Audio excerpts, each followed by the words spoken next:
Acho que estamos ao vivo. Muito bem. Se ajustando. Você consegue me ouvir bem, Marcelo? Ah, legal. Bom, então acho que a gente pode iniciar aí o nosso bate-papo, né? Meio que exatamente no horário, né? Então, antes de mais nada, eu queria agradecer, né, o Marcelo aí pela presença, pela parceria de sempre, né? E dizer que a gente está muito feliz de fazer esse hangout hoje, porque a gente realmente teve um número de adesão bem interessante, né, Marcelo? Certamente mais de 170 inscrições a gente teve e fatalmente a gente teremos muito mais gente acompanhando esse hangout, a gravação dele, agora, no futuro próximo, né? Então, agradecer a galera que se inscreveu, dizer que a gente está muito feliz mesmo e agradecer você, né, Marcelo, pela parceria de sempre. E dizer que é um prazer de novo ter você, né, num evento online aí. E vamos falar um pouquinho sobre PFSense. Eu não sei se gostaria que tu quiser dar uma boa noite para a galera aí. Eu queria agradecer o pessoal que se inscreveu. Realmente superou as expectativas. Eu achei que ia dar, sei lá, 50 pessoas pelo tanto de gente que eu vejo no fórum. Até perguntei se tinha chamado a família para assistir. Mas tá ótimo, muito bom. E acho interessante tanta gente buscando informação sobre o PFSense, né? Sem dúvida. E, bom, antes da gente começar, né, só reiterar algumas coisas. A primeira delas é que a gente, não é objetivo desse nosso hangout esgotar qualquer tipo de tema, né, Marcelo? Quando a gente pensou nele, a gente pensou num evento bem objetivo, né, para a gente poder discutir efetivamente o posicionamento do PFSense em termos de mercado, já que a gente atua muito nisso, né, tanto você quanto a gente e em parceria mesmo, em vários projetos. Então a gente tem uma vivência interessante, pelo menos, dentro do mercado brasileiro, né? E basicamente falar um pouquinho sobre qual é o status quo e para onde a gente vê que o projeto está andando, justamente em função dos passos, né, que o Core Team vem dando, né? Não é nosso objetivo ter um webinar que, de novo, esgote o tema ou que seja algo oficial, não é a palavra dos sponsors do projeto, né, dos patrons do projeto, não é nada disso, né? É uma conversa mesmo entre nós dois, que a gente vai depois, na medida do possível, abrir para questionamentos e tudo mais, em cima daquilo que a gente vive no nosso dia a dia, né? Sobre as questões técnicas que envolvem o PFSense. Essa é uma ressalva importante, né? E em função disso, na verdade, deixa eu ver se eu consigo compartilhar minha tela aqui, porque a gente preparou para o pessoal que está acompanhando a gente ao vivo agora, e para o pessoal, obviamente, que vai ver na sequência, a gente preparou aí um material, na verdade é um pequeno grupo de slides, né? Que vai nortear o nosso bate-papo aí. Eu não sei se o pessoal está vendo a gente, mas eu imagino que sim. Acho que o pessoal consegue ver aí a minha tela compartilhada aí. Bom, basicamente o tema que a gente elencou foi esse aí, né? Para onde está e para onde provavelmente deve ir o PFSense, justamente para falar um pouquinho sobre o posicionamento mercadológico dele, né, Marcelo? Tu ainda consegue me ouvir bem, né? Tá, tô te ouvindo muito bem. Beleza. Então, bom, basicamente, vamos começar pelo começo, rapidamente, uma apresentação curta, vou falar de mim, depois o Marcelo, por favor, fale dele. Bom, meu nome é Jackson, né? Jackson Laskowski, né? Mas basicamente todo mundo me chama de Jack, né? Todos os meus amigos. E eu gostaria de registrar também a presença aqui do Felipe Ortega, que é o nosso analista sênior aqui na Connextay para a PFSense. E ele está apoiando a gente psico e tecnicamente no evento de hoje. Bom, basicamente eu sou professor acadêmico da vida acadêmica mesmo e sou um sysadmin de muito tempo já, A gente tem mais de 20 anos aí de estrada, né, no universo Windows, Linux e BSDs e afins. E a gente também empreende, né, a questão da Connex TI, do próprio SysSquad, mas a minha área de atuação mesmo é em cima de InfoSec, a parte de segurança de informação, onde efetivamente a gente tem o maior core business, e claro, gerência e administração de redes de computadores em geral, com a ideia de cloud e afins. Marcelo, por favor. Bom, o meu é bem mais resumido, não sou empreendedor, mas também tenho mais de 20 anos de experiência na área, e com o Fire comecei com o FreeBSD, lá na virada do século, bem lá no começão. Hoje eu sou especialista em PFSense, também sou colaborador do projeto, principalmente na parte de pacotes, onde eu vejo que é uma grande diferença do mercado internacional, onde está o core da empresa, né, da Netgate. Aqui no Brasil a gente é muito mais preocupado em ter o PFSense como para que resolve tudo, do que simplesmente só um filtro de pacotes, um IDS, alguma coisa assim. Sou um entusiasta do open source. Eu, sinceramente, prefiro muito mais gastar cérebro do que dinheiro para deixar uma ferramenta funcionando. E acho que nos últimos 2 ou 3 anos, se eu não me engano, né, também instrutor do SysSquad para poder ajudar o pessoal a acelerar a curva de treinamento nessa ferramenta, né? Acho que é basicamente isso. É importante fazer uma pequena ressalva agora aqui, vou jogar um pouco de confete, faz parte do processo. Mas o Marcelo é, sem dúvida, pelo menos seguramente no Brasil, a pessoa que mais desenvolve porta-pacotes para o PFSense. Isso já há vários anos, né, Marcelo? Nós nos conhecemos já há alguns anos, né? O Felipe também, que é figura aqui carimbada. E é um trabalho bastante árduo, e eu sei que você leva isso com muito afinco, né? Então, em nome da comunidade, é sempre importante fazer essas ressalvas, né? Bom, muitas madrugadas olhando pela tela. Eu sei disso. Bom, galera, e para quem está acompanhando a gente, então, a nossa agenda é essa, né? Nós vamos, de uma forma, como eu disse antes, bem objetiva, falar um pouquinho sobre a evolução do PFSense sobre o correr dos anos.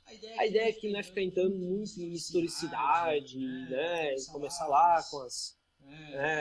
primeiro tudo era trevas, né? Não é essa a ideia, né? A ideia aqui é ser bem objetivo mesmo, só para a gente se situar e entender como é que o PFSense chega em 2017 e na versão atual, que nesse momento é a 2.3.4, né? A 2.3.4, como é que ele chega, né? Efetivamente nesse processo, e até para entender, né? Já dizia um ex-professor de história meu, a gente só consegue compreender ou perceber os passos do futuro se a gente tem um embasamento histórico, né? Então, rapidamente, falar um pouquinho sobre isso. Depois falar sobre os recursos nativos da ferramenta. Algumas das pessoas que estão acompanhando, que vão acompanhar esse nosso bate-papo, não conhecem um pouco mais a fundo o core da ferramenta, né, que a gente chama, que é, enfim, todo o núcleo, o coração mesmo do PFSense. E a ideia é falar um pouquinho, resumidamente, sobre isso. Depois a gente fala sobre os pacotes, né, os oficiais, aqueles que estão na árvore oficial do PFSense, não de todos, porque não é o nosso objetivo. Aqui a gente elencou alguns dos principais pacotes, né, alguns dos quais se tornaram oficial, inclusive depois de um trabalho ou de, enfim, do auxílio aí seu, né, Marcelo? Porque eu sei que você cortou muita coisa, e muita coisa ainda está lá na árvore oficial, e muito em função do seu trabalho, né? Isso em nível mundial, né? É importante deixar claro, né? Fala um pouquinho sobre os pacotes extras que a gente gosta de falar. Nós gostamos, eu digo Marcelo e eu, porque a gente entende que são funcionalidades importantes olhando para o mercado, especialmente brasileiro, né? Como disse o Marcelo, ressaltando, o Core Team tem um mercado mais europeu mesmo e americano, e lá é muito comum os cenários, as pessoas não usarem o PFSense no papel de UTM, né, Marcelo? Acaba usando mais como um firewall de borda, roteador e VPN. Basicamente é isso. No Brasil a gente tem essa, não só no Brasil, né, nós temos clientes em outros países que também atuam assim, mas no Brasil isso é muito latente. A gente almeja, a gente espera que a ferramenta tenha um pouco mais de funcionalidades além destas, né? Justamente para poder competir com outras ferramentas de mercado no quesito TN, né? Para finalizar, vamos falar um pouquinho sobre o mercado em si, né? Como é que a gente enxerga. Eu vou falar um pouco sobre como enxerga. Marcelo, obviamente, por favor, Marcelo, sempre à vontade, para se quiser me interromper. Eu falo bastante, então se me deixar eu falo muito, né? Eu vou falar um pouquinho sobre posicionamento no mercado, onde encontrar apoio oficial, né? Que é o apoio da Netgate, da ex-BSD Perimeter, né? Que a gente tem, enfim. E falar um pouquinho sobre como a gente enxerga o futuro próximo do PFSense, então abrir para perguntas e questionamentos ou interações dos usuários. Importante lembrar que a gente não está de olho agora no chat, só fazer essa pequena ressalva. Nós não estamos de olho nesse momento no chat que está correndo lá na transmissão do YouTube, tá? Mas depois, ao final, a gente vai dar uma passão assim de olho, então se vocês quiserem deixar, para quem está acompanhando ao vivo, quiser deixar sua dúvida, ou sua interação, seu comentário, sugestão, fica à vontade. Na medida do possível, no finalzinho a gente dá uma olhadinha. Tá bom? Marcelo, quer falar alguma coisa? Não, tranquilo, até agora. Tranquilo? Então tá bom. Bom, vamos lá. Rapidamente, só para os novatos, digamos assim, o pessoal que está chegando agora, para ouvir falar sobre o PFSense, né? Porque tanto o Marcelo quanto eu trabalhamos com o PFSense há vários anos, né? Eu particularmente trabalho com o PFSense desde 2007, ou seja, um pouco mais de 10 anos. E é um projeto que particularmente de software livre me cativou pela sua aspiração, né? Muita gente não sabe, talvez uma boa parte das pessoas que estão nos acompanhando agora saibam, que são usuários um pouco mais avançados, né? Mas muita gente não sabe que o PFSense, na verdade, ele eclodiu, né, de uma junção aí do FreeBSD com o Manual, né? Que, aliás, é um projeto que existe até hoje, né, Marcelo?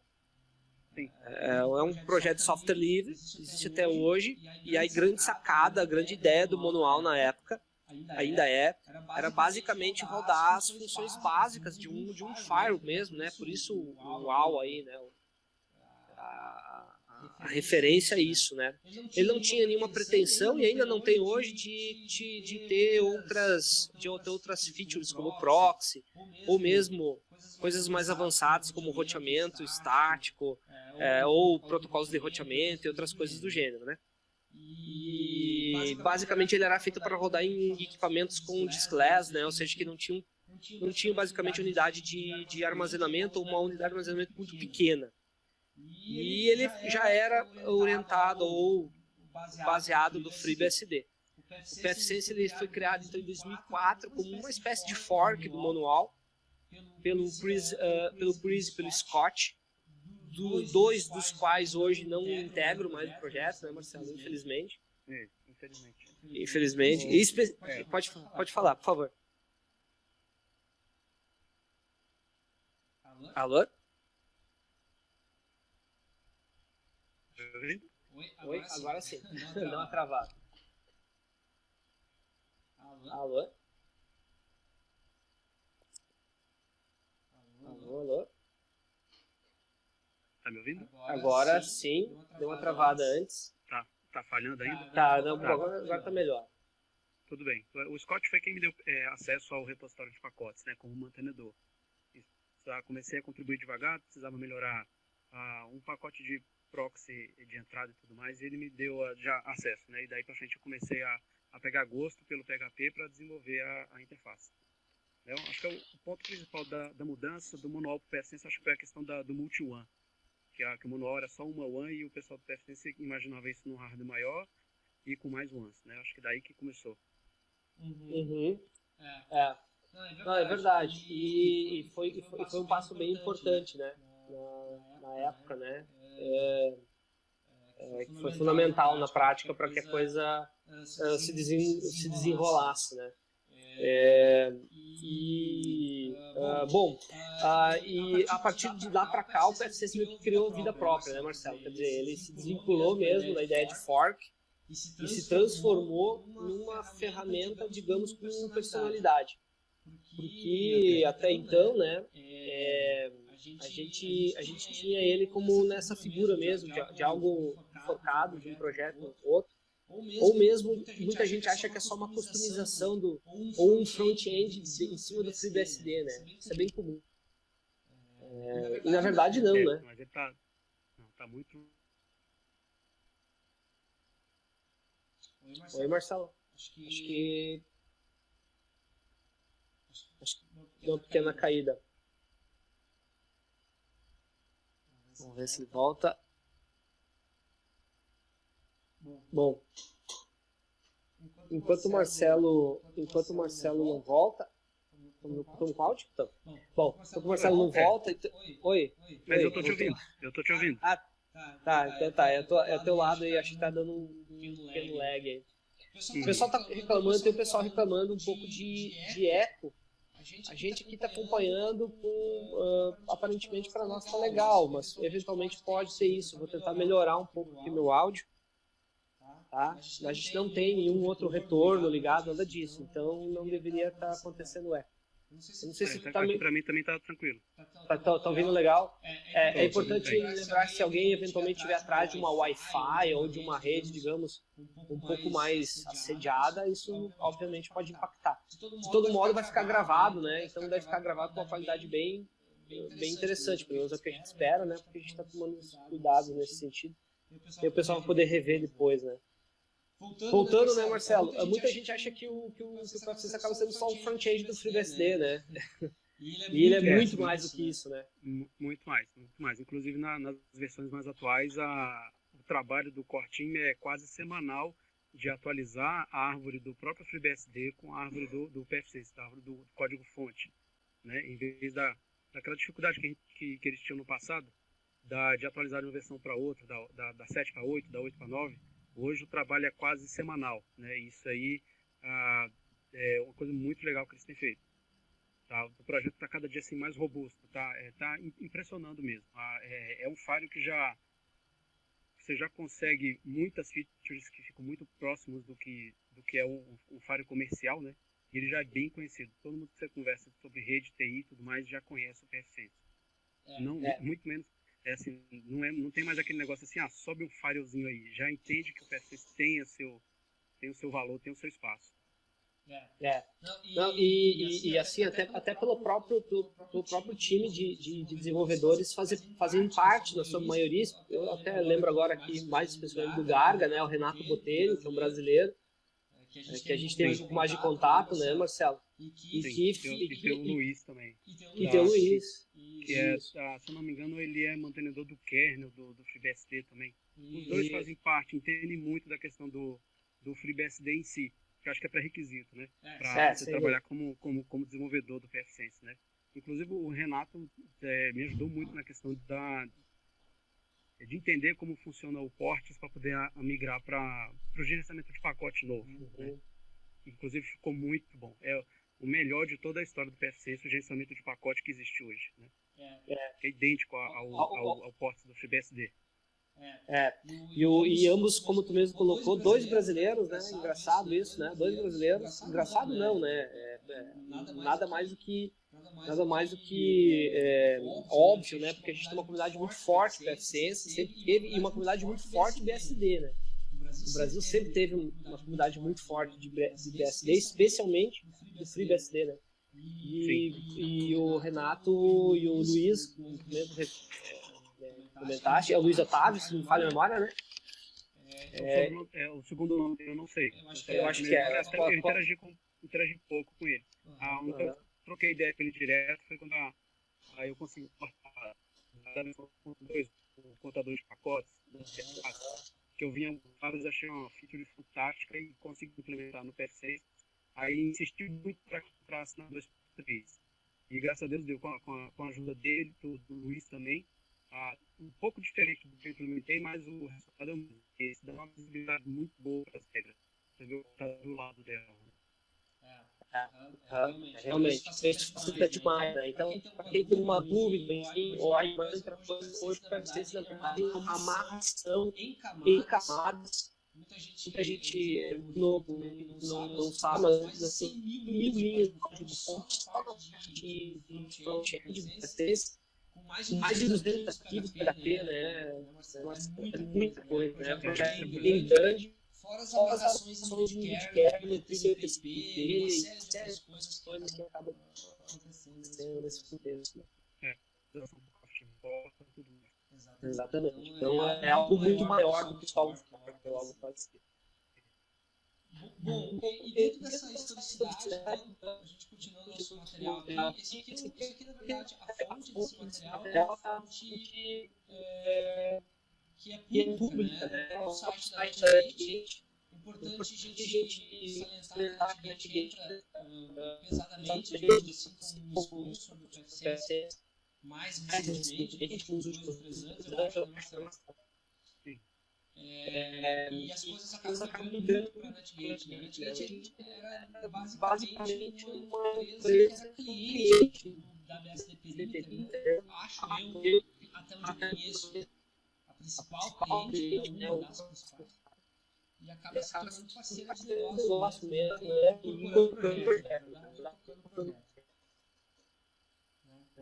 E, bom, basicamente essa é a necessidade, né? Como a gente falou em 2004, o PFC surge como forte, mas a versão 1.0 do release mesmo dele acaba saindo em 2006. Alô? Alô? Oi. Tá me ouvindo? Tô sim. Beleza, legal. Então a versão 1.0 dele acaba acontecendo mesmo, acaba saindo em outubro de 2006. Eu até coloquei um marco legal aí, que a 1.01 é bem rápida, né? Os primeiros patches, né? As primeiras modificações. E a 1.2 acaba saindo só em 2008, né? Quando eles contabilizam os seus primeiros 500 mil de download, né? Foi bastante coisa para a época, né? Foi mais ou menos nessa época que eu comecei a mexer efetivamente com PFCS, particularmente. 2007, 2008. E aí a gente tem em 2008 também a 1.3, né? Essa foi uma histórica, né? Não sei se tu chegou a mexer com essa, Marcelo. Acho que sim, né? De 1 ponto alguma coisa eu já estava mexendo. Eu acho que a 1.3 foi a histórica, assim, foi a que mais assim, digamos, trouxe avanços importantes nesse tempo aí, embrionário do PFSense. A 2.0 surge também no final de 2008 e a gente só vem a ter a 2.1 em 2013. Olha só, né? A gente teve um gap e a gente viveu bem esse gap, né, Marcelo? Foi, essa foi a época que eu comecei a contribuir com os pacotes. A 2.0 muito boa. A 2.1 para quem desenvolvia pacotes foi um sofrimento. Eles tinham uma ideia de isolar os pacotes para que a instalação e a desinstalação não afetassem os binários do sistema operacional da base, nem a biblioteca nem nada, mas o resultado foi bem complicado. A 2.2 ainda bem difícil e a partir da 2.3 é que voltou a ser tranquilo, inclusive melhor do que era na 2.0. Tanto de features, de hardware, de performance e tudo. Se eu não me engano, na 2.2 o PF passou a ser multithread, o daemon do Fire, né? No kernel e tudo mais. Isso, se eu não me engano, no lançamento a margem foi 40% a mais de performance. E pelo que anda desse gráfico ainda que não está aparecendo, a 2.5 com o NetFilter deve extrapolar essa barreira de novo. Na verdade, a gente teve esse gap aí realmente em 2013, com a 2.1 a gente teve as primeiras imagens saindo, né? Para a AWS, para Azure também, uma coisa importante, né? A NetGate, com a vinda da NetGate para o projeto, assumindo efetivamente a administração do projeto. Houve essa visão um pouco mais corporativa, né? Então hoje muita gente não sabe, mas a gente consegue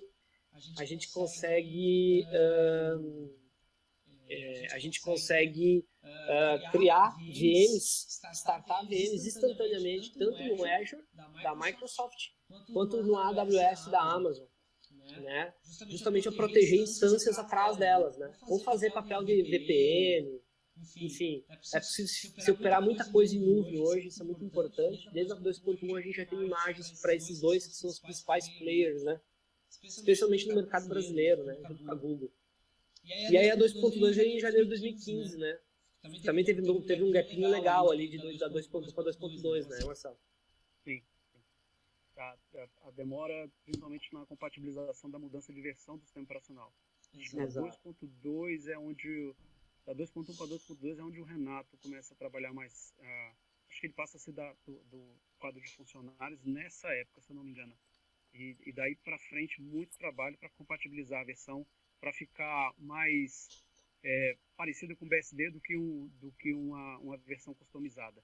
Né? Lógico, com todos os seus ajustes e tudo mais. Mas muito mais perto da árvore de desenvolvimento do que de uma customização.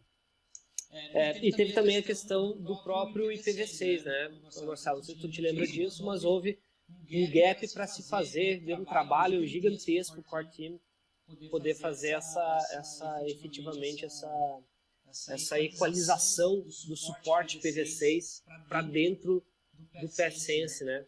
Sim. Então isso realmente foi bem complicado, né? Nesse processo eu me lembro claramente disso, e só agora em abril de 2016 a gente teve então a versão 2.3 atual, né? Nós estamos atualmente na versão 2.3.4, que é a versão estável da ferramenta, né? E temos a 2.4 no que a gente chama de pré-alpha, né? Pelo menos, eu acho que já está na beta. Já está na beta? Tá na beta e com uma performance incrível. Que bom. Isso é bem interessante. Não sei se alguma coisa ainda por entrar de bug aberto ainda pode tirar um pouco da performance, mas o FreeBSD 11 junto com o PFSense está excepcional. Era o que a gente esperava em relação ao FreeBSD 11 mesmo, né? E algumas coisas que vieram junto, né? Como ZFS, uma série de outros recursos do próprio BSD, né? Isso. O ZFS está ótimo para quem precisa do Faro como UTM, principalmente na questão de proxy, relatório, que é uma dificuldade muito grande para quem já acompanha pelo menos o que a gente desenvolve para ele, ver quando você precisa gravar relatório de acesso nele, como isso acaba com o file system, né? Sim. Aí você imagina um file que não foi feito para ter performance de disco, mas sim para ter performance de rede.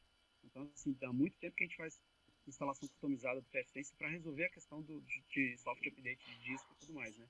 E com os FS, então, a quantidade de inodes, acho que se não for por 5, é por 10. A quantidade de inodes disponível no disco. É muito bom mesmo. E aí, só para concluir essa parte, né, a gente tem uma mudança importante, né, que não vamos entrar mais na questão porque o nosso bate-papo é mais técnico, mas a gente teve a mudança para o Apache License, né, que também foi por digamos, decisão barra orientação da Netgate, da figura do Jim e do resto do pessoal. E isso impacta em algumas coisas, né, do ponto de vista de licenciamento. Não vamos entrar nesse mérito da questão. Dá um dia só disso aí. Ou mais, né? Então a ideia nem é essa, né? Mas é um marco importante para dizer que foi agora em 2016 que efetivamente isso sofreu alteração. E a gente está no 2.4 e com, claro, um olho no 2.5 e no futuro 3.0 tá para existir. A gente já vai entrar no mérito dessa questão. Então vamos resumir, o PFSense é muito bom há muito tempo. É muito bom há muito tempo. Boa, exatamente. Resumimos bem. Bom, Marcelo, cara, eu elenquei, vamos para frente que agora a galera tá dizendo que ficou show. Eu elenquei o que eu acho, e depois eu passei para ti para tu homologar, mas aí tu pode, obviamente, fazer os teus apontamentos, do que eu acho em termos de recursos nativos do PFSense, ao longo dessa trajetória, de 2004 para hoje, que eu acho particularmente fantásticos, né, os recursos mais importantes e que eu vejo que tem mais referência mesmo em relação com ferramenta de mercado. Com UTMs que custam alguns milhares de dólares. Eu sei que você trabalha em órgão público, né, então você costumeiramente trabalha com valores e com cenários maiores, né, então está bem acostumado a ver esse tipo de, digamos, cifras. E a Conextei trabalhamos muito com o mercado SMB, que é um mercado que também, hora ou outra, investe em aplicações de mercado mesmo, em vários UTMs de mercado, mas que gastam uma quantidade sempre muito significativa de dinheiro para ter alguns desses recursos que são nativos do PFSense. Quer dizer, não é... O que eu quero dizer com nativo? Não vem por força de pacote. É algo que está intrínseco, tá integrado ao sistema core, né, Marcelo? Então é a parte do Fire Stateful, que para quem vem lá do iptables ou antes disso, lá do Linux, meu caso, comecei a mexer com Fire no Linux lá na época do ipchains ainda, né? Isso faz muito tempo, né? Isso é 99, talvez, ou 2000, máximo. A questão de mitigação e classificação das conexões, que eu acho muito interessante, essa feature, né, Marcelo, da gente poder estabelecer limites de conexões, ou por origem, ou por tamanho de pacote, enfim, poder mitigar isso, né? Uma coisa bem legal, trabalhar tanto na camada 2 quanto na camada 3, que é uma coisa bem importante para quem trabalha com segurança, sabe disso. É importante trabalhar com filtros de camada 2 e é importante amarrar isso na camada 3. A questão dos protocolos avançados, que são fundamentais em cenários hoje em dia, né? Porque você muitas vezes está recebendo VLAN de um provedor, você tem que entregar VLAN, eu sei que você tem cenários aí gigantescos, né? Se tu puder falar um pouquinho depois disso. Tem. Para mim, eu vejo o pessoal no fórum às vezes pergunta assim, qual o tamanho de máquina pro Firewall? Aí eu falo assim, cara, quad-core pelo menos, 8 GB de RAM, não sei quanto de disco, todo mundo, cara, isso é um elefante. Eu falei, cara, não, pior que não. Assim, já montei Firewall com...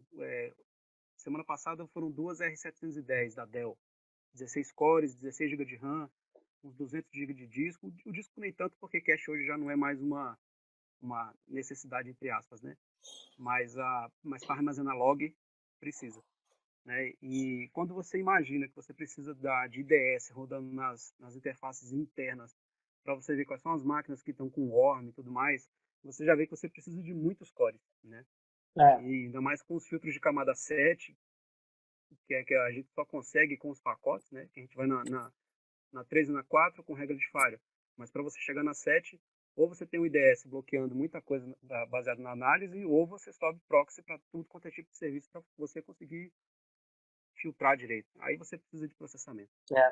Não tem jeito. E é importante a gente falar sobre esses protocolos, que são protocolos que a gente não sobrevive mais hoje, né? A questão de VLAN, de lag, do lag, né? É tu fazer agregação de link, né? Muita gente acha que é agregação de link de internet, né? Não, a gente está falando de um protocolo, protocolo de camada 2, né? Não é link digital, não, né? A questão de filas e limitação da banda, eu acho que isso funciona muito bem no PFSense, né? A exceção, é claro, da questão da camada 7, que é uma coisa histórica, né, para nós, né, Marcelo? É uma coisa que eu ainda almejo alcançar. No PFSense.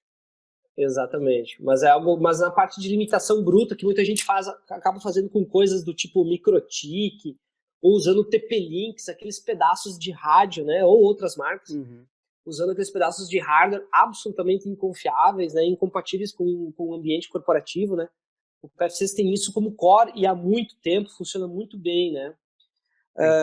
Outros serviços que já vêm como core dele, que é DHCP, DNS, DNS dinâmico, eu particularmente acho isso fundamental para você gerir, né, redes de qualquer tamanho, tá?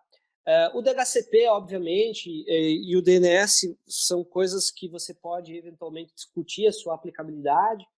Já o DNS é muito importante, nós temos vários cenários, Marcelo, que a gente faz muito, aplica o PFSense como VPN mesmo, né? Ele utilizando VPN failover com grupos de gateway, que substitui ferramentas pagas caríssimas para se fazer isso, né? Quando você tem 2 ou 3 LANs de provedores diferentes e montam um túnel com failover de link WAN, né?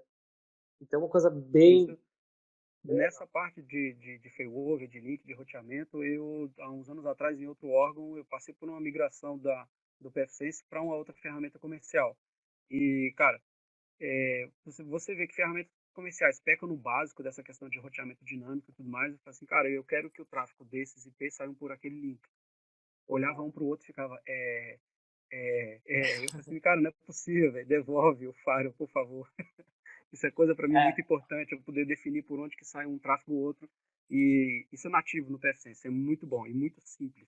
Exatamente, funciona muito bem. É importante lembrar que o PFSense faz uso de dois recursos muito legais no FreeBSD, que vieram importados do OpenBSD, que é o IPFW, né, e o próprio PacketSense, né, o PacketSense, na verdade, né, que são dois recursos fantásticos, né, Marcelo? Então, 2 files numa caixa só. Uma caixa só, exatamente. Muita gente não sabe, mas é daí todo o poder que o PFSense acaba, digamos, usufruindo, né? A parte de VPN, que para mim sempre foi uma feature importantíssima, né? E funciona muito bem, com versões absolutamente atualizadas. Nós tivemos problemas recentemente com bugs históricos de SSL. O Core Team foi mais do que rápido para resolver, né? Toda a parte de SSH. Exatamente, do cliente SSH, toda a parte de roteamento IPsec, né, o IPsec, como queiram chamar, funciona muito bem no PFSense, muito bem mesmo, né. Load balance failover one, que é uma coisa, como a gente dizia antes, muito banal, importantíssima e às vezes a gente não encontra isso em outras ferramentas do mercado. O roteamento avançado que a gente falava, né, a gente até coloquei isso depois, mas isso é bem importante, né, que é a parte do dinâmico estático, né, muita ferramenta não faz estático, né, ou não faz dinâmico. É uma coisa engraçada isso, né. E isso nem com protocolos de roteamento mesmo, né, nem com protocolos de roteamento, nem de maneira você empurrar as rotas, né, na mão, né, isso não funciona direito. E por fim, né, eu elenquei as duas outras principais coisas assim, que eu particularmente acho importantíssimas, né, que é o Captive Portal, né, Marcelo, que eu acho que é uma aplicação por si só fantástica. A gente tem, dentro do roadmap, muita gente me pergunta isso, especialmente nos cursos e tudo mais, nos treinamentos e fórum, se a questão do social hotspot, né, isso já está no roadmap, né, do 2.4, né? A gente deve ter um Captive Portal com essa característica, né? Usando a API do Google, acho que a do Google já está lá. Tem um bom tempo que ela está lá para merge, tem sempre um detalhezinho ou outro para corrigir. Eu acho que eles vão usar o OAuth, que é uma API bem utilizada. Aliás, nós usamos a OAuth, inclusive, no próprio SysSquad, para o pessoal integrar o seu login com Facebook, com Twitter. E o pessoal parece que isso já deve sair na 2.4, um Captive Portal com essas características. E, claro, suporte IPv6, que cada vez é menos traumático, né? E supérfluo, né? Cada vez é mais necessário. Né? Não tem jeito, ninguém vai conseguir correr de IPv6, né?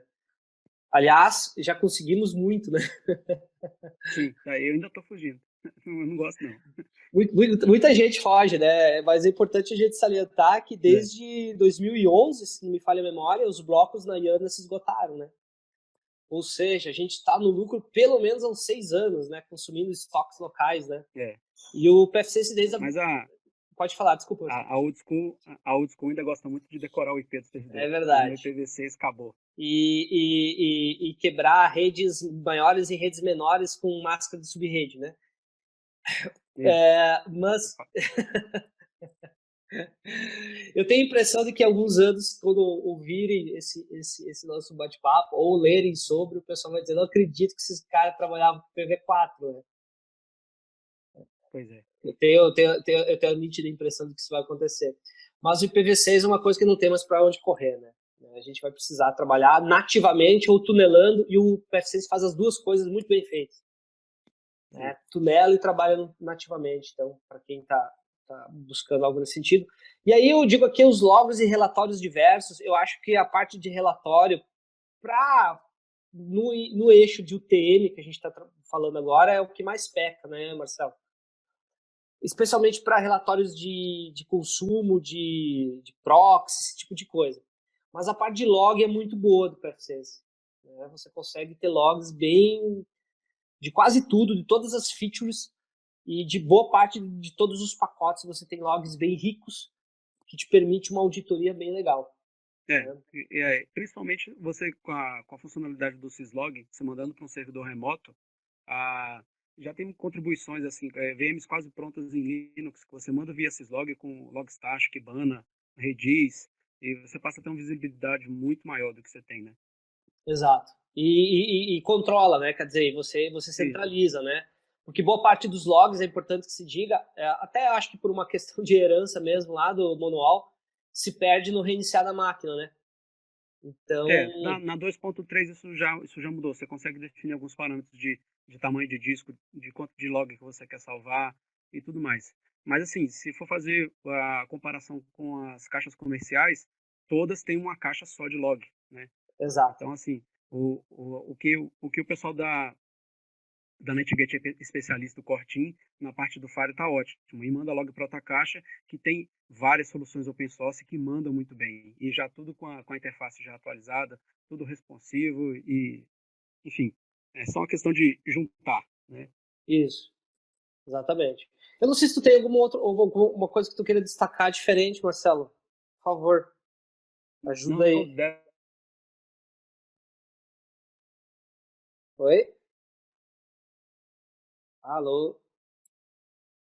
Tem um pequeno gap enfim, aí. Deu uma picotada, Marcelo. Não sei se tu quer certo. destacar alguma coisa. Não, tá tranquilo. Essa parte tá Tá boa. tranquilo. Então tá bom. Vamos para os pacotes da árvore oficial. Alguns Isso. deles me lembro, obviamente, porque nós trocávamos figurinhas já na época, portados por você, né? Sim. Isso. E depois, claro, de repente, hoje em dia tem outros mantenedores, muita coisa você ainda dá. Eu sei que você ainda tenta sugerir algumas coisas, né? Mas eu me lembro perfeitamente que foi você que importou o Squid 3, foi você que importou o Squid Guard, né? Não, o SquidGuard já existia. O Squid já... é É, verdade, verdade, verdade, isso, para verdade. mim, a minha parte é a parte do Dansguard. Aí eu particularmente não gosto do SquidGuard. Verdade, verdade. É isso há muito tempo. O Squid 3 ele estava bem desmanchado na árvore de pacotes quando eu comecei a mexer com ele. Ele tinha um para ser proxy reverso, outro para ser proxy normal, um monte de configuração faltando. E o principal contribuição que eu fiz no pacote do Squid foi incorporar a interceptação de SSL. Não o desenvolvimento do código em C, isso aí é do pessoal lá do Squid, mas trazer isso para o Fire. Uhum. Esse é um PFSense que faz interceptação de SSL, como qualquer outro Fire comercial. Exatamente. Agora eu me recordo, na verdade, tu portaste o SARG, né? O O Snort. Sarg. O Snort, eu me lembro que tu O Snort chegou. não, o Snort era mais do. Era um do que era do Cortim também, Né? que trabalhava nele, mas só nas horas vagas e tudo mais. Aí agora entrou o Bmix, que é cara especialista em segurança, gosta muito do Snort e habilitou assim, quase todas as features possíveis do Snort. Hoje a gente tem disponível no PFSense com 4, 5 cliques. O cara é excepcional portador de pacote também. Que bom. Bom, eu não sei se tu pode falar um pouquinho aí, Marcelo, mas basicamente. Um pacote que começou muito, muito humilde, hoje tem uma importância muito grande, é o PF Blocker. Eram dois pacotes separados de um cara que, se eu não me engano, morava no Japão. E ele tinha uma vontade de incorporar isso. Aí teve um dia que não sei se foi o Jimp ou se foi o Chris, falou assim, cara, a ideia é boa, mas o seu código tá muito ruim. Aí eu falei assim, cara, pode deixar que eu te ajudo. Aí nisso a gente juntou esforços e a gente fez o PF Blocker. Qual é a ideia dele? Em vez de você estar trabalhando, abrindo todo o pacote analisando, nada melhor do que você já ter uma blacklist para você bloquear o que é lixo já de cara. Você nem estabelece conexão para verificar. Exato. Em outras palavras, você consegue bloquear, por exemplo, regiões geográficas Isso, inteiras, né? Você diz, eu não faço negócio isso. com a Coreia do Norte, então eu vou pegar, sei lá, Então, os, não recebe o pacote de lá. exatamente, pega os bloqueios Isso, os blocos, desculpe, que o PFC se lê dinamicamente da IANA, que são daquela região e isso. bloqueia.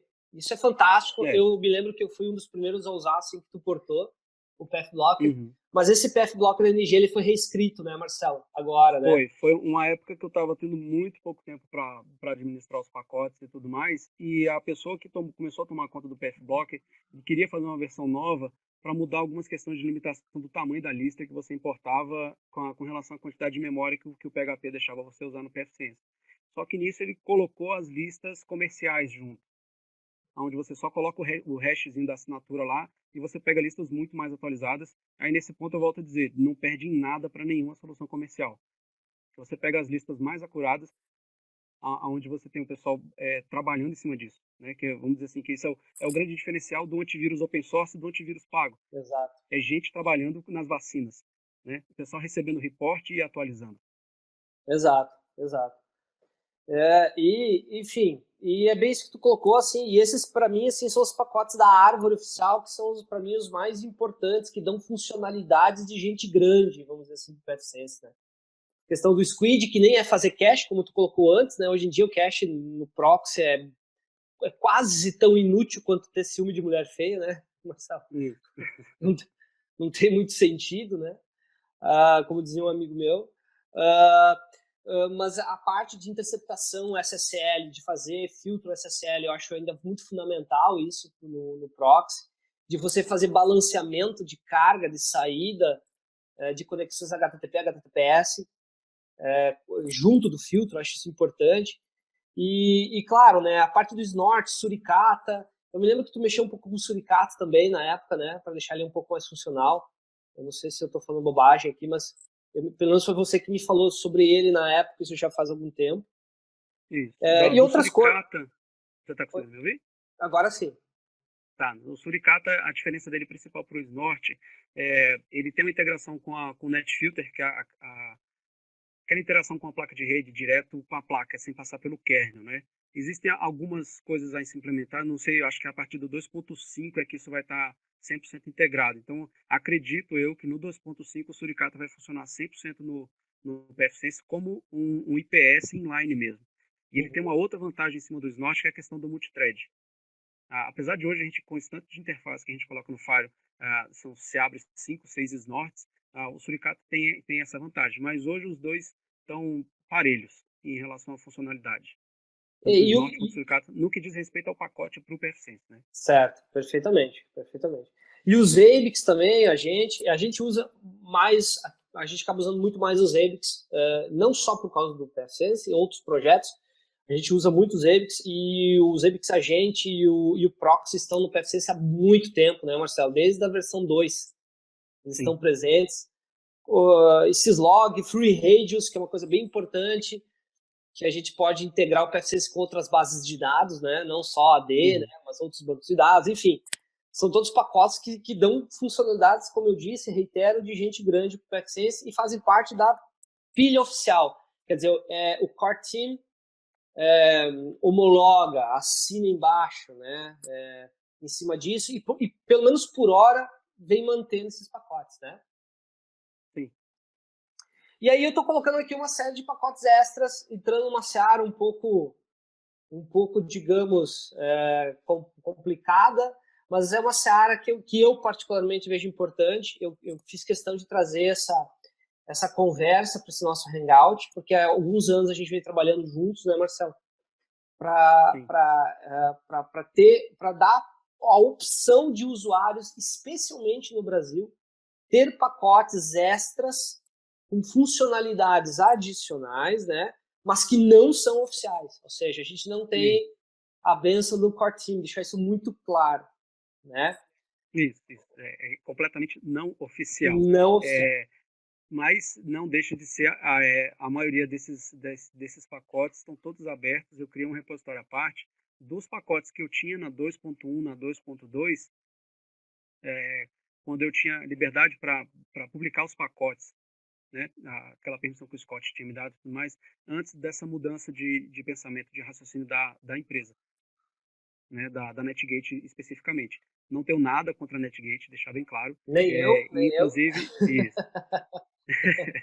Inclusive, assim, todos os pacotes que eu publiquei foram seguindo as orientações de compliance dele, onde tem que deixar bem claro que é algo não suportado, que vamos dizer assim, você não vai ter nenhum tipo de garantia da NetGate, da minha parte também não, porque afinal eu estou simplesmente contribuindo com coisas que eu uso no dia a dia no PFSense que acho importante compartilhar, né? Então, por isso você vê grande coisa e alguma coisa, duas tendências de uso do PFSense que eu defendo muito, que é ele como anti-spam, que é o pacote do postfix do meu scanner, que quando eu comecei a portar para 2.3, recebi um monte de contribuição, principalmente, se eu não me engano, ou foi de um russo ou foi de um alemão, de outros pacotes que ele já tinha juntado também para integrar, mas descaracteriza ele basicamente como firewall, porque a quantidade de pacotes adicionais que você precisa instalar é muito grande. Mas imagina você ter um anti-spam poderosíssimo dentro de um appliance que você faz o backup no XML. Quer dizer, você filtrar os spams pela borda. Não precisa ter uma ferramenta terceira. Você na borda já descarta aquilo que é lixo se você tiver um MTA atrás do PFSense. Tanto entrada quanto saída. E assim, eu defendo muito, pelo menos para mim é muito útil, o PFSense não só na função de gateway ou firewall, mas também como um server. Então você pode ter o seu pool de proxy, diferente da sua máquina, que é o firewall, e todos serem PFSense, todos estarem com backup dentro do XML, integração via web, replicação e tudo mais. E um dos outros que eu defendo muito também é o E2 Guardian, que é o fork do Dance Guardian antigo. Eu não gosto, nem como eu já falei, eu não gosto do Squid Guard, eu acho ele uma ferramenta muito limitada, engessada, e tudo que você achar de ruim eu acho dele. Mas já no Dance Guardian, por ele fazer o filtro do conteúdo da página, e também tem a interceptação de SSL, eu estou gastando muita energia para portar ele para o PFSense, para ficar um outro pacote excepcional. A ideia é ter só... Não, pode falar. Não, eu ia te perguntar se você diria que com o E2 Guardian vindo para ficar, vamos dizer assim que o port estiver ok, a gente pode dizer que o Squid vai ser perfumaria? O Squid Guard é coisa do passado. Para você ter ideia, na migração para o 2.3, eles ficaram muito críticos com relação até à formatação do código. Tabulação, espaço, onde abre chave, onde fecha chave. Assim, eu entendo o lado deles porque torna o código mais legível. Sem dúvida. Mas na hora que foram mexer no Squid Guard, eu falei assim, deixa isso como tá. Uhum. Entendeu? Então, assim, ele parece uma coxa de retalho há muito tempo e é um código muito antigo. Né? E você vê lá, você vai pesquisar pelo fora a quantidade de pessoas que tem problema na hora de mostrar o erro do HTTPS. Sim. A hora ele troca o protocolo, enfim, o HTTP no Esse é HTTPS, clássico. ele simplesmente não mostra. Então, assim, isso no Dance Guardian não tem. Ele não é um código perfeito, né? Porque ele até uns anos atrás, o Dance Guardian não era open source, era comercial. Ele era aberto e tudo, mas se você pensasse em vender para o cliente, você já tinha que pagar licença. Isso. E tem mais ou menos 1 ano e meio, 2, que ele virou o E2 Guardian. A França, acho que é um instituto e um desenvolvedor que estão tocando mais forte o projeto, e ele só tem evoluído. Tem muita coisa por vir. Né? Mas o que ele já faz hoje, e a performance dele, você só lembra que você está passando por um filtro quando você recebe uma página de bloqueio. Uhum. A performance dele está muito grande mesmo. É que o Squid Guard ele acaba sendo um helper do Squid, né? Isso é uma coisa terrível, né? Está mais para ajudante de pedreiro para mim. Helper é muito mais.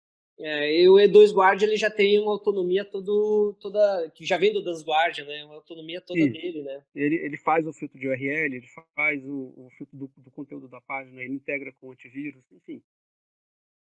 Quer dizer, eu quero dizer o seguinte, até retomando a pergunta, daqui a pouco o próprio Squid vai se tornar uma perfumaria, né? Porque se você tiver o E2 Guardian, você vai ter que ligar ele, o proxy, né? Mas ele precisa evoluir um pouco mais, porque ele ainda precisa de um parent.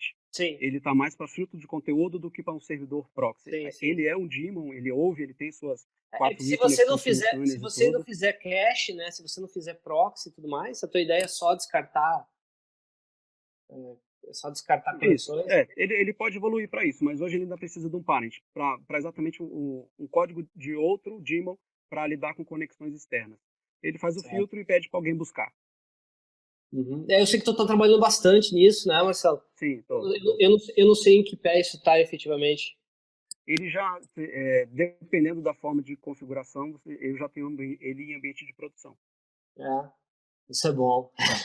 Já em produção e com muita performance mesmo. Eu queria que, se fosse possível, tu falar de outros 3 pacotinhos, assim, o WPAD, o WPAD.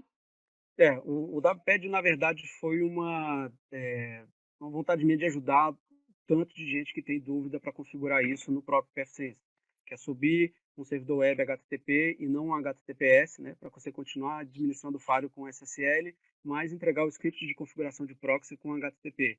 Esse pacote é recente, se duvidar, ele tem 2 semanas e alguma coisa, né? Então ele pega o próprio servidor web do PFSense, abre uma segunda instância só na porta 80 e disponibiliza só o arquivo. E E faz você todos os podia ajustes. fazer manualmente, né? A gente faz isso manualmente há muito Claro, tempo, mas para o usuário que está sim. chegando agora é uma coisa que Não, sempre é cara, complicado. a quantidade de comandos que você tinha que dar na console é assustador, editar arquivo e tudo mais.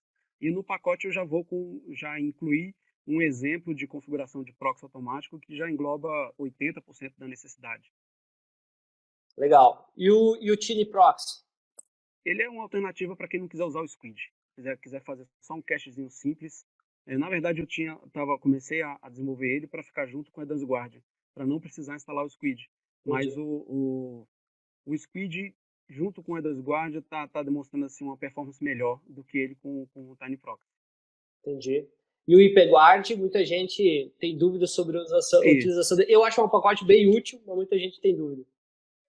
Ele é mais para o pessoal que tá na teoria da conspiração, porque ele faz você só deixa comunicar com o firewall o IP e o MAC que você cadastrou. Se você começar a configurar o pacote e esquecer de cadastrar você mesmo, ou criar uma regra geral, o primeiro a perder acesso é você mesmo. Ele faz uma amarração dupla. E Né? Então, pro cara... isso é bem útil quando o cara não tem, por exemplo, um mapeamento estático do DHCP, que é uma feature que você pode habilitar lá também, né? Você pode dizer, eu só vou dar DHCP para esses caras e tudo mais. Mas o cara ainda continua podendo se comunicar com o Firewall. Ele continua mandando pacote se ele quiser, né? Pode. Ele só precisa escutar um pouco o segmento para ver qual é a faixa de rede, coloca um IP e tenta navegar. Com o IPGuard, ele vai ter que saber um MAC e saber um IP. Não é impossível, mas você já está dificultando bastante. Exatamente. Né? Eu acho bem útil. O acesso, isso. Mas é importante dizer, né? No próprio segmento de rede. Você não faz nenhum trabalho de MAC, filtro, nem acesso de alguma coisa que está em outra rede. Né? Exato. Sim. Tu tem no próprio domínio de colisão, né? Isso. E um detalhezinho, um pacote singelo, que também dá uma ajuda na questão de elevar o nível de segurança, é o SSHD Conde.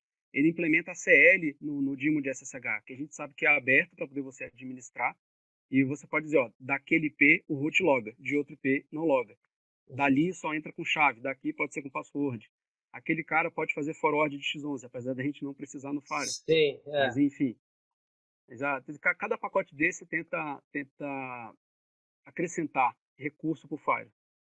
E eu tenho que dizer que tu fizesse um trabalho muito bom, né? Vem fazendo com esses pacotes, uma série de pacotes muito bons. Você tem um repositório, depois a gente vai deixar nos comentários aqui um repositório que tem todos esses, a exceção dos 3 primeiros que nós entregamos como serviço, né, Marcelo? Sim. Entregamos isso como serviço porque são pacotes que precisam de manutenção, digamos assim, cotidiana, digamos assim, né? E basicamente é um subscription que clientes podem comprar e podem agregar qualquer firewall PFSense, sempre lembrando que isso não é oficial, né? É uma coisa que a Connex TI é que garante a continuidade e o suporte dessas funcionalidades, né? O Squid Load Balance, que é o cara que consegue fazer balanceamento de carga de saída de conexões HTTP HTTPS, para quando você roda o proxy no mesmo servidor do PFSense, né, Marcelo? A gente tem... Isso, e tem mais de um link. E tem mais de um link, certo, com certeza. Aí você consegue colocar pesos, né? Eu quero que 70% das minhas conexões saiam por esse link. Os outros 30% sejam rateados entre esse e o outro, por exemplo. É um pacote muito útil. A gente tem ele em apenas firewalls de mercado que são caros e vários deles não tem. Né? Não tem sequer a possibilidade de rodar o proxy junto, né, Marcelo? E a gente entrega ele como subscription. O SSO, que a gente chama WMI, que é um single sign-on, que é para você fazer autenticação transparente de usuários para redes Windows usando o protocolo WMI, né? Que é um protocolo da rede de arquitetura Microsoft e que basicamente substitui o velho e nem tão bom NTLM em função do seu peso. Isso, né? Mas é bom a gente também não entrar muito no mérito, porque Sim, é outro tema polêmico. Sim, é outro tema polêmico. tem muitos anos que eu tento me livrar do NTLM exatamente pela falta de performance. Isso. É mais nesse sentido, né? A gente acaba sugerindo muitas vezes o uso do WMI para redes que, obviamente, são Microsoft, são mais performáticos, né?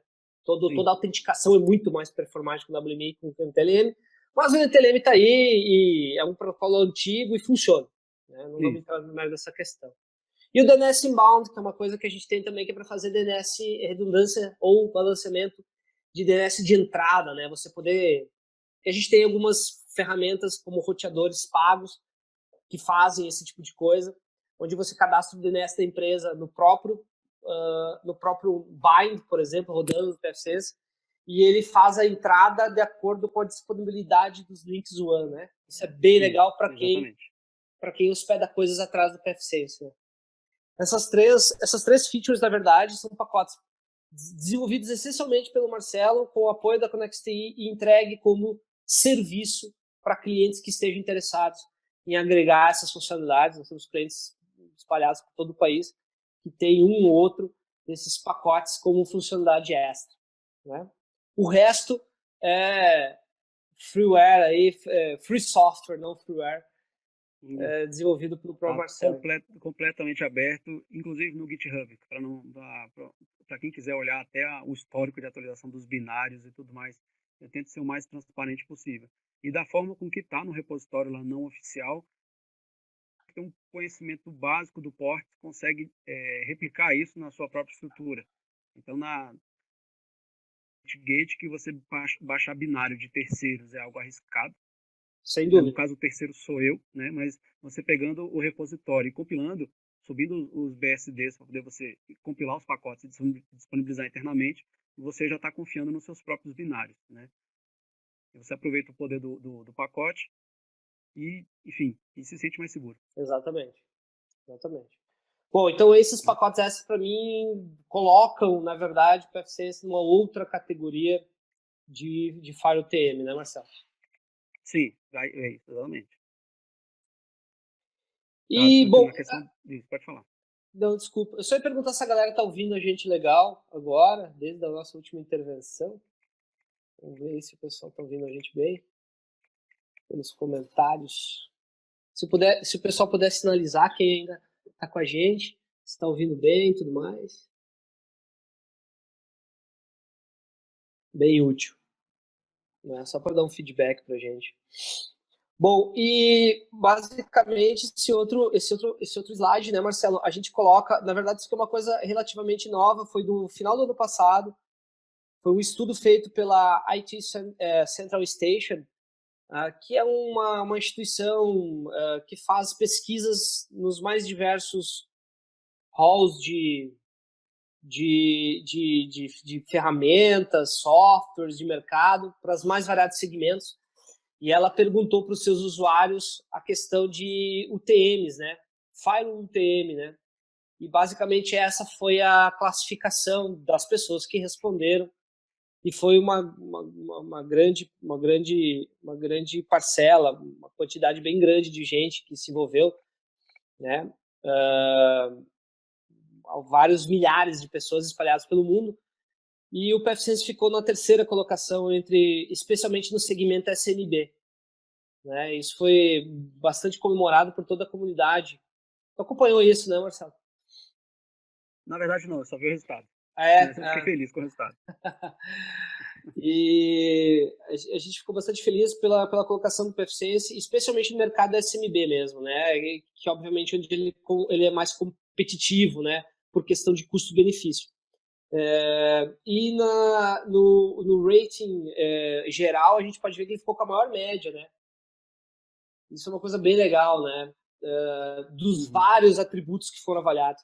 Na verdade, eu coloquei essa tela só para a gente dizer que existem muitas boas opções de mercado para se ter um UTM, uma central unificada de gerenciamento de ameaças na tua rede, na rede da tua empresa, ou interconectando os teus sítios. Muitos bons.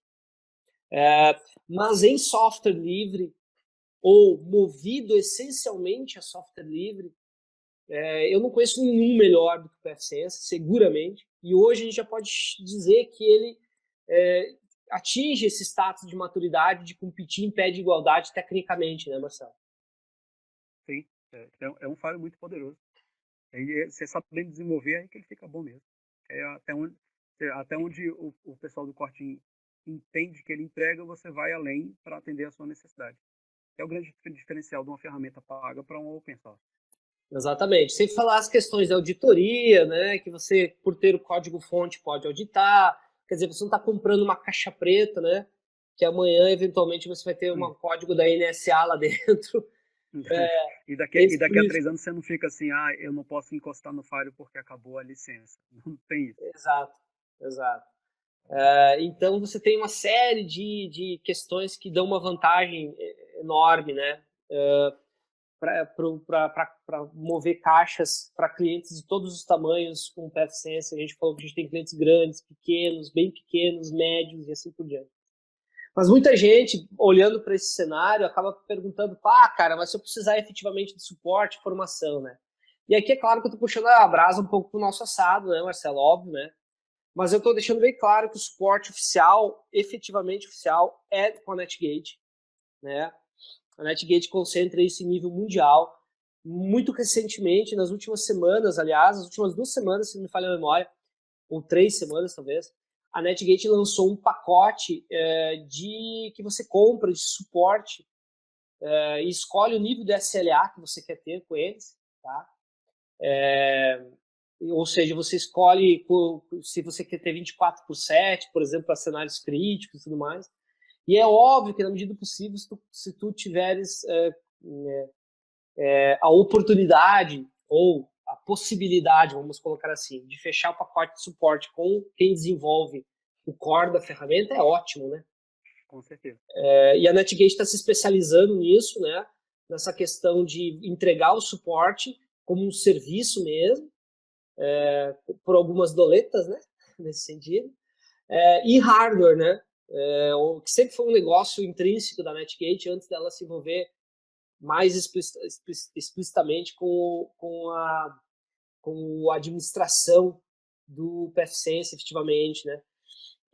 E o que chama atenção mais na NetGate, particularmente, nós somos parceiros da NetGate, ou já fomos parceiros da NetGate enquanto ConnectStay, é a questão do ARM, né? Da arquitetura ARM, que a gente vai falar na sequência.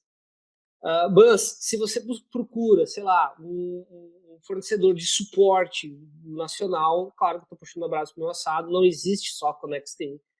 Existe uma série de integradores de tecnologia que prestam esse tipo de suporte, mas a gente vem fazendo isso há muito tempo, com uma carteira de clientes enorme, tanto no Brasil quanto fora daqui, então a gente se considera, digamos, apto a continuar oferecendo esse tipo de serviço, né?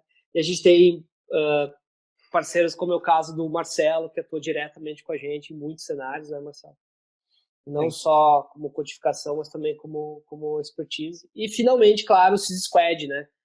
Que é quem está promovendo esse evento e que é onde vocês podem encontrar uma carreira completa do PFSense, que, diga-se de passagem, está sofrendo uma série de atualizações, né, Marcelo? A gente vem regravando os treinamentos, especialmente o intranet e o extranet, para ficarem de acordo com os novos pacotes, com essa gama de possibilidades que a gente tem, que o Marcelo vem desenvolvendo, e é o Marcelo mesmo que faz a gravação das aulas, então ninguém melhor do que o pai da criança, né? E também, obviamente, para atualizar ele e ao encontro das versões, especialmente a 2.3 e a 2.4, que a gente está na iminência. Então, quem tiver... Eu estou gravando todo na 2.4 para já deixar ele atual, mas a diferença de interface web é mínima. É mínima. Você nem percebe. Eu preciso entrar no dashboard para você ver que você está na 2.3 ou na 2.4. Exatamente. Então, o pessoal que já fez treinamento conosco, muita gente que está acompanhando esse Hangout já fez treinamento com a gente.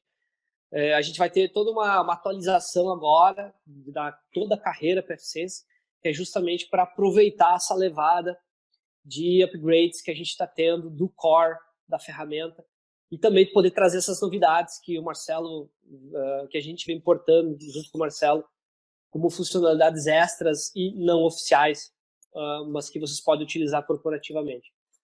Tá? Então a gente vai ter muita novidade por aí em breve, né, Marcelo? Sim. Já temos, né? Nós já temos alguns webcasts que vão ser lançados já na sequência. Se não essa semana, no início da próxima semana, sobre a configuração do módulo de WPAD, né, Marcelo? O que mais? Um overview do E2 Guardian. Isso, e o conteúdo do intranet que eu já estou refazendo, né? Focando mais assim, a versão antiga, a gente tinha muito hack no sistema operacional, muita console, baixa isso, faz aquilo.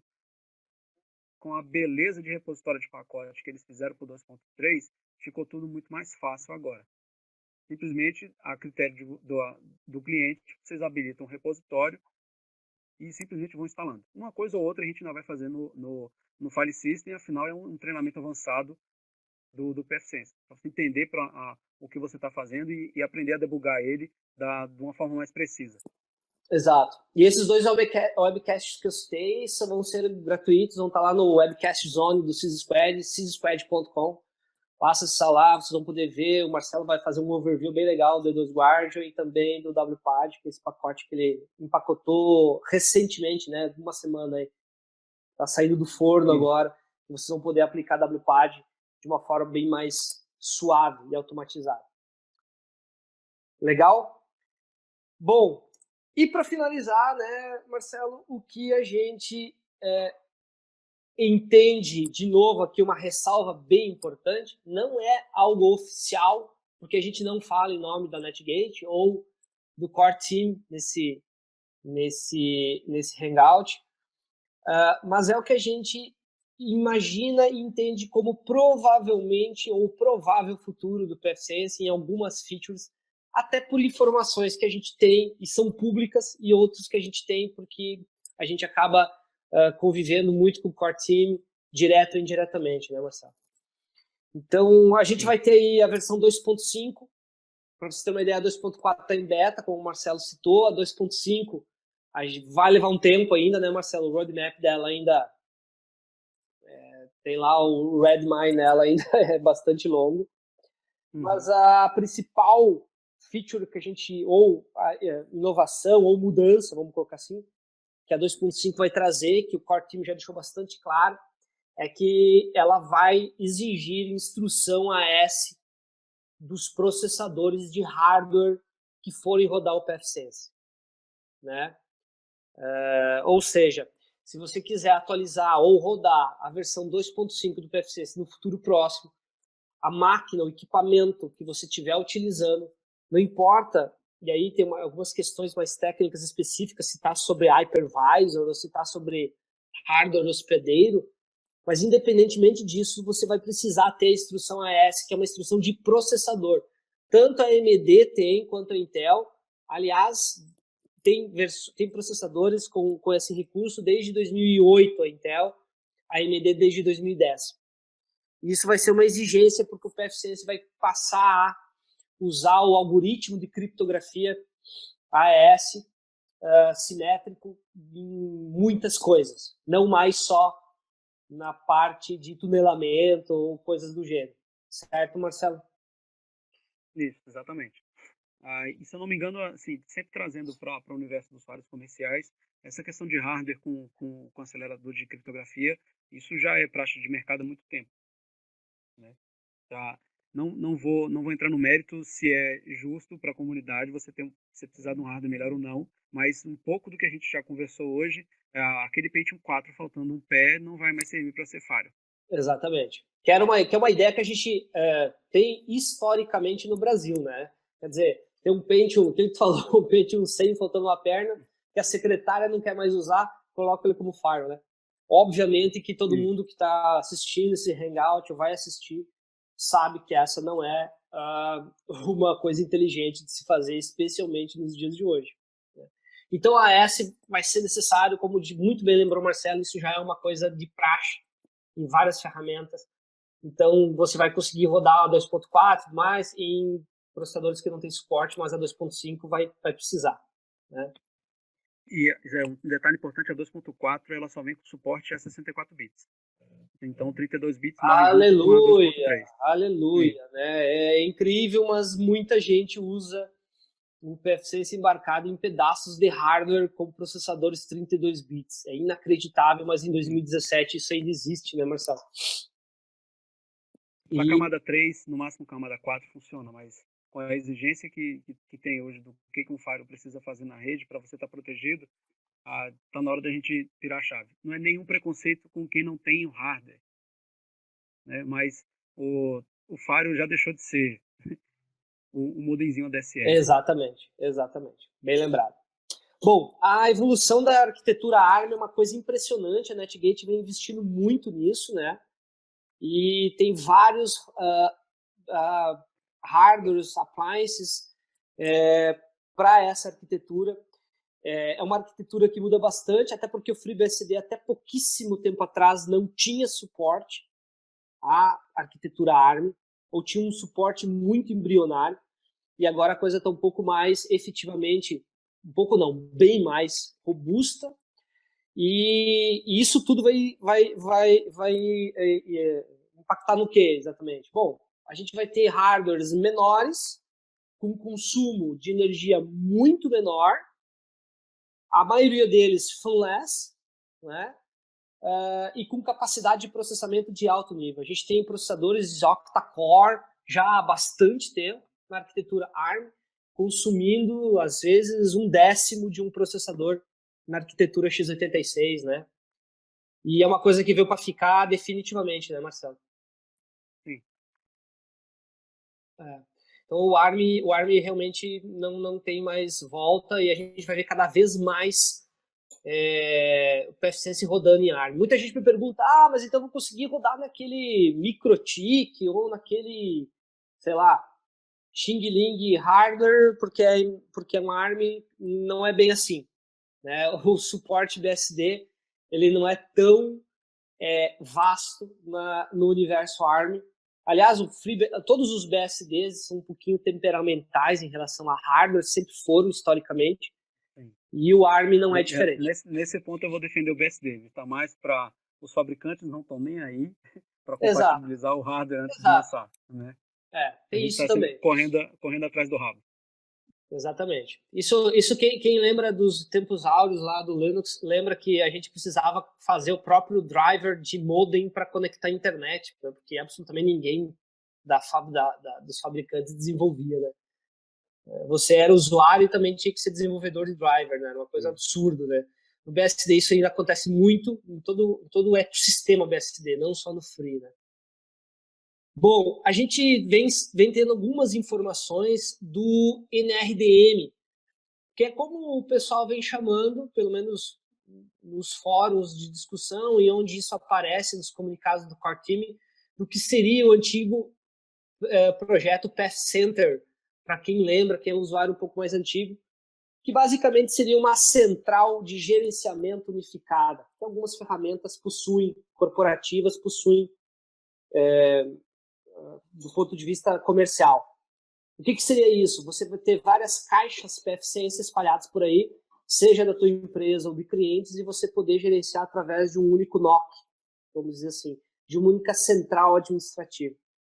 Isso vem sendo trabalhado em background, a gente sabe, pelo Core Team. Provavelmente vai ser lançado com essa terminologia, não vai ser mais lançado com o Path Center. E a gente não tem informações maiores, mas isso vem sendo trabalhado com uma certa evolução. Provavelmente será uma feature atrelada ao Subscription Gold ou alguma coisa nesse sentido para quem for cliente NetGate. Eu não sei se o Marcelo tem alguma outra informação, que ele circula muito por outros fóruns, né, inclusive da Rússia, da Bósnia, da Tchecoslováquia. Então eu não sei se tu tem alguma coisa adicional sobre isso. Não, dessa interface de gerenciamento centralizada deles, não. Eu sei que tem alguns projetos open source que já, quer dizer, semi-open source, né? O cara conseguiu fazer um negócio muito bom, começou a cobrar uma subscription pequena, mas aí no próprio tópico você vê que tem uma outra solução open source que faz isso. Eu mesmo já cheguei a desenvolver alguma coisa para você fazer não a centralização dos logs, mas para você fazer a distribuição de configuração e pacote para várias caixas. É um ambiente que eu administro 40 firewalls, né? Então, se eu puder criar um alias aqui que vai para todo mundo, é melhor para mim. Se eu puder atualizar o squid daqui, todo mundo receber, vamos dizer assim, tem que fazer, vezes 40. Se tu puder criar CL e replicar, ótimo. Se você puder, né, É aquela velha história. Isso impacta muito, as ferramentas corporativas já estão nesse pé já há algum tempo, todas elas, as principais do mercado, possuem. Claro que você paga por isso, mas você tem esse recurso, né? É possível que a gente tenha isso na família PSense de forma oficial. Pelo menos é o que a gente ouve, né? O PSense 3, cara, isso tá para alguns anos, né? Eu imagino, eu estou chutando aqui, eu não sei o que você pensa disso, Marcelo, mas eu diria que pelo menos uns 2 anos, né? No mínimo. Cara, eu não estou esperando ele muito tempo, muito breve, não. Até porque eles vão deixar de usar a interface web do PHP, né? Que é onde o programa é melhor hoje. Exatamente, então, é assim, isso. quanto mais tempo demorar, assim, a 2.3 está muito boa. Eu acabei de atualizar os pacotes, vai funcionar na 2.3, na 2.4, provavelmente na 2.5.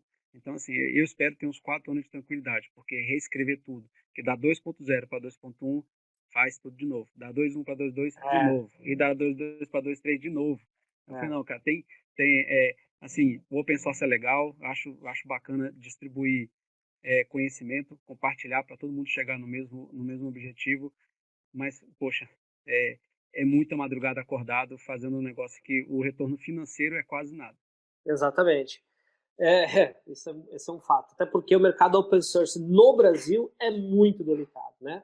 Que eu digo o core team, né? Eles reclamam com razão de não ter nenhum ou quase nenhum cliente no Brasil, né? Porque a cultura brasileira, a nossa cultura é complexa, né? As pessoas acabam usando o open source porque é de graça, não porque é bom.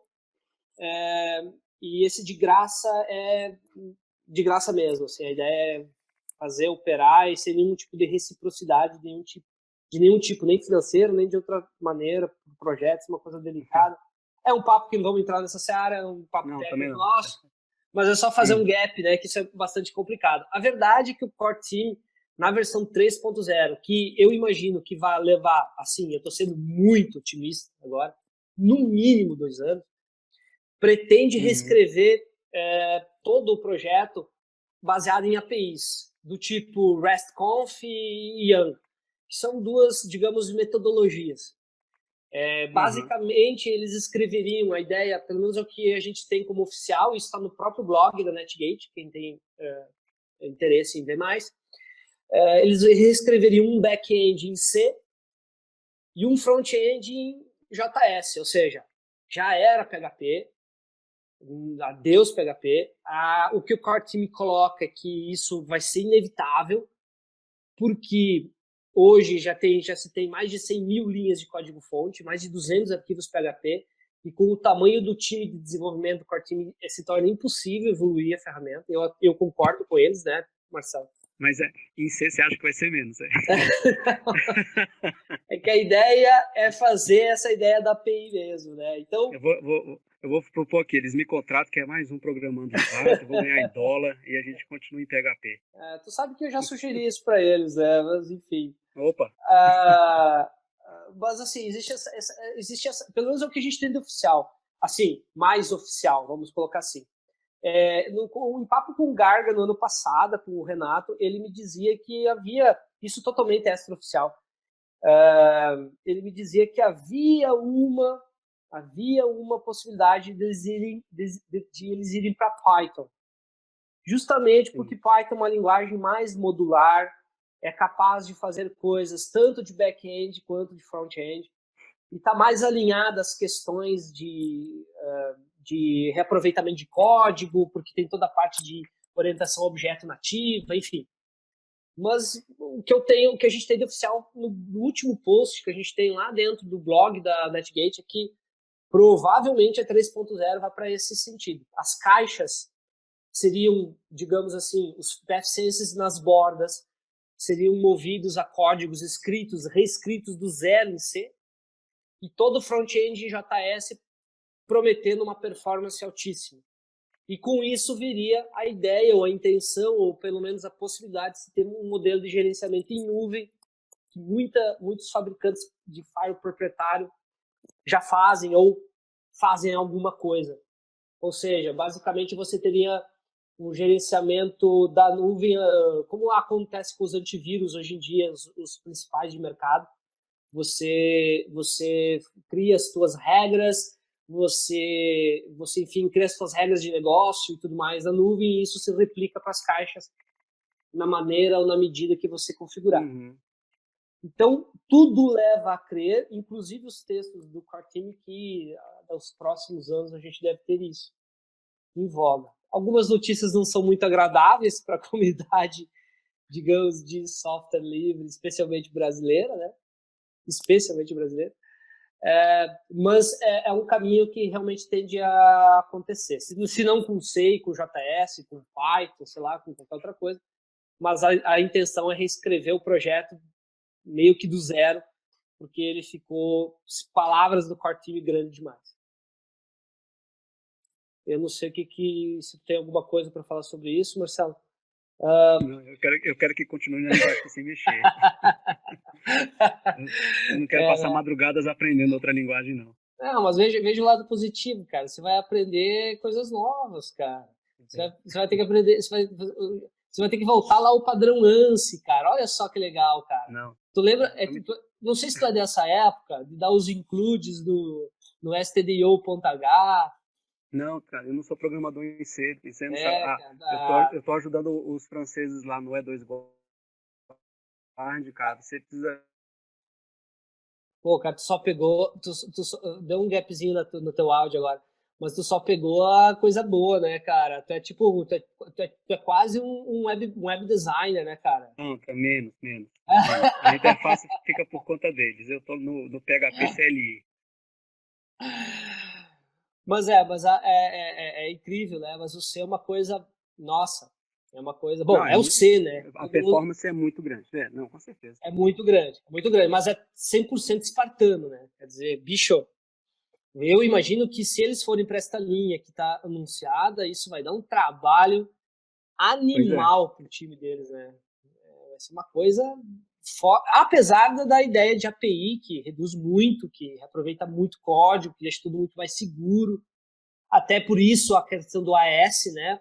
Porque aí o AES, a criptografia vai ter que ser nativa, né? Porque quando você vai buscar uma API que está num servidor fora da tua caixa, óbvio que isso tem que ser seguro e óbvio que isso não vai ser por VPN, né? Embora muita gente possa pensar sobre isso, não vai ser. Vai ter que ser criptografia nativa e vai ter que ser ponto a ponto, né? De ponta a ponta. Então, por isso tudo tem a questão do AES no 2.5, né? E claro, né, o 2.5 já deve vir com o FreeBSD 12, né? Ou o 3.0, com o 12, com o 13, eu não sei, a gente está na versão 11 atualmente, né? Para quem não está muito antenado. E todas essas coisas que a gente está colocando são fontes públicas, então a gente não está tentando fazer aqui uma espécie de futurologia. É mais em cima daquilo que a gente tem como informação efetiva, né? Marcelo, tu queres colocar alguma coisa adicional? Não, tá ótimo. Então, dentro desse contexto, né, basicamente a gente abriria agora para as dúvidas. Eu não sei se eu vou pedir para o nosso moderador, o Felipe, que está aqui, para a gente ver se a gente tem alguma dúvida mais latente aí que tu possa me ajudar a responder e tal. Marcelo, vamos ver aqui. Nossa, é um monte de coisa. Peraí, segura aí, gente. Vamos ver aqui. Tem mais o pessoal reclamando no início do áudio, né? Tá, vamos ver. Aí depois tem o pessoal elogiando o áudio. Ótimo. Quer dizer que evoluímos.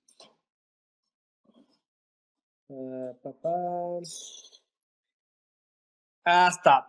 Até o que o Gustavo perguntou. IPv4 ainda vai ficar para a rede local ou vou migrar tudo para IPv6? Cara, essa questão de adoção do IPv6, cara, é uma coisa que vai muito além do PFSense, né? É um assunto bem vasto, como diria o Marcelo, dá alguns dias de webcast, né? Mas a tendência óbvia, natural, é que o IPv4 cada vez caia mais em desuso, inclusive na rede local. Porque se a gente for trazer para o cenário brasileiro, a quantidade de sistemas legados que a gente tem nas redes ainda, você vai usar IPv4 até você se aposentar. Provavelmente. E se você imaginar que no IPv6 você não tem NAT, se você errar uma regra, você expôs a máquina, Eu acho que a preferência ainda vai ser no... Deu uma bugadinha, deu uma cortadinha no teu áudio. Mas é o que o Marcelo estava dizendo. Preferência vai ser sempre o IPv4 nas redes locais. Mas aqui uma informação importante, tá? Algumas coisas importantes, na verdade. A própria NetGate já desenvolve hardwares para a ideia da internet das coisas, né? Internet of Things. Porque é aquilo que o Marcelo disse, cara, uma regra de firewall mal feita vai expor o teu hardware da internet. E, na verdade, para quem já estudou um pouquinho sobre IPv6 ou vai estudar, a própria arquitetura do IPv6 vai permitir que a tua máquina seja encontrada em qualquer rede local que você esteja, se você assim quiser. Então, quer dizer, é um protocolo nativamente roteável, digamos assim. Então, mas assim, é uma coisa muito mais de política de adoção e de possibilidade de adoção, mas que vai tudo para o IPv6, isso não tem muito que pensar. Mas que, como disse o Marcelo, a gente vai se aposentar com IPv4, isso sem dúvida nenhuma. Tá? O pessoal está perguntando sobre o SARG, Marcelo. Volta o SARG? Cara, eu acabei de portar o Squid Analyzer. Né, eu sei, por isso. Olha, eu levantei para você cortar agora, cara. Beleza. Mas, fale assim, sobre ele. Agradecer a contribuição da própria comunidade de ter chegado no desenvolvimento até aquele ponto, né? O Luiz já tinha feito uma interfacezinha, uma interface web lá de 2 arquivos, tinha um procedimento de instalação, procedimento de configuração. Eu só precisei juntar os bloquinhos e tornar isso um pacote, né? Então, assim, esse pacote é 100% comunidade. Legal. E já está portado, né? E as diferenças... Isso. Tem um ponto importante, que o Squid Analyzer não fazia qualquer controle de segurança em cima dos arquivos. Você acertou o URL, você acessou o relatório. Aí disso, sim, eu puxei do pacote do SARG, que ele já fazia isso. Eu guardo o relatório numa parte que não está disponível na web e tem um PHP que vai puxando à medida que você vai solicitando. Então, você cria um usuário só para ver o relatório, ou você, com o seu usuário de admin, você acessa a interface de configuração e mais o relatório. Show de bola. Muito legal. E o Squid Analyzer tem várias vantagens sobre o velho SARG, né? Para começo de conversa, as possibilidades, a própria interface, né?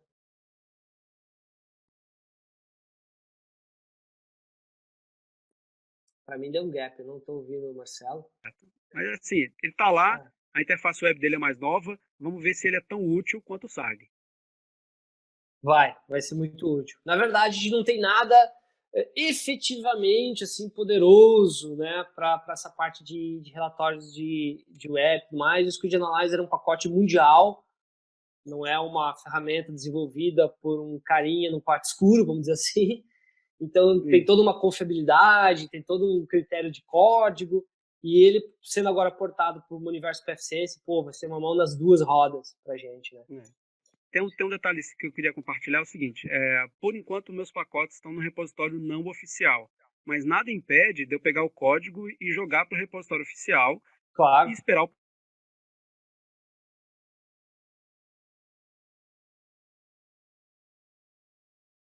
repositório oficial, né? A questão é assim, no repositório não oficial, eu respeitando o copyright das coisas, a forma de publicar e tudo mais, eu tenho uma liberdade de programação muito mais rápida.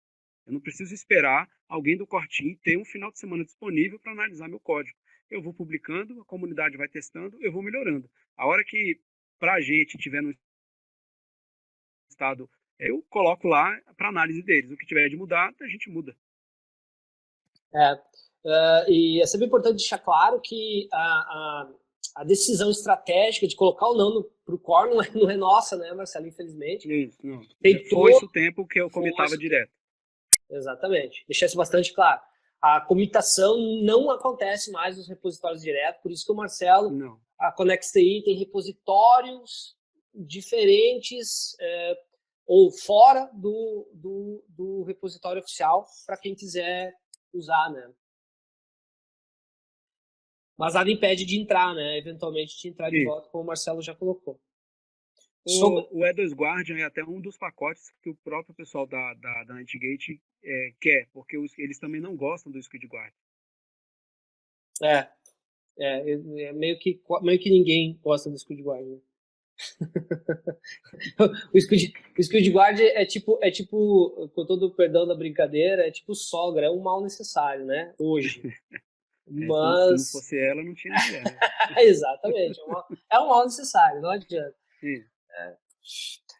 O pessoal está perguntando sobre appliance. Galera, o único appliance recomendável oficial é o da Netgate.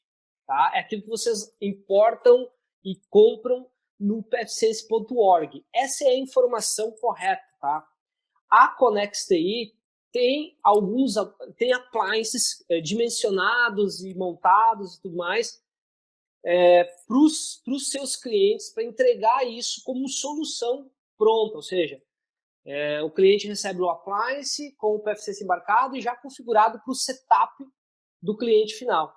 E claro que a gente faz isso em parceria com integradores. Então, se você é um integrador, tiver interesse nisso, quiser saber mais sobre o hardware e tudo mais, mas ele não é o hardware oficial. O único hardware oficial, com a chancela PFC, é o hardware Netgate. Vocês encontram lá dentro do pfcs.org. O que a ConnexTI faz, outros fazem também, mas eu posso falar sobre nós, porque obviamente fica isso sob nossa tutela, então a gente tem como garantir a qualidade disso, dimensionar um hardware homologado para a PFSense, ou seja, você tem garantia de que aquilo vai funcionar por muito tempo, ou enquanto você tiver com contrato de vigência, assim por diante, né? Então, se você tiver interesse, pode entrar em contato em PVT. Vamos ver se a gente tem alguma outra pergunta mais relevante. O pessoal fez uma série de comentários bem úteis nos chats. No singular, no chat. Então, quem quiser pode dar uma olhadinha depois, tá? O Luiz Praia está perguntando por que tu prefere efetivamente o DanceGuard e fala tão mal do Squidward, Marcelo? Pela idade do código, aquela interface de configuração dele lá, eu considero ela muito engessada, e o Squidward ele tem uma sequência de processamento que é pode, não pode e padrão, e acabou. Se as suas ACLs fogem disso, você já está de mãos atadas. E outra coisa, o Squidward não analisa o conteúdo da página e o DanceGuard analisa. Então você tem ponderação de palavras. O cara pode estar acessando uma URL que não tem nenhuma sequência de X, mas o conteúdo da página tem X, a dar com pau. O DanceGuard consegue bloquear isso. O Squidward se limita a verificar o site na blacklist. Ter X a dar com pau nunca foi tão bem posto numa frase.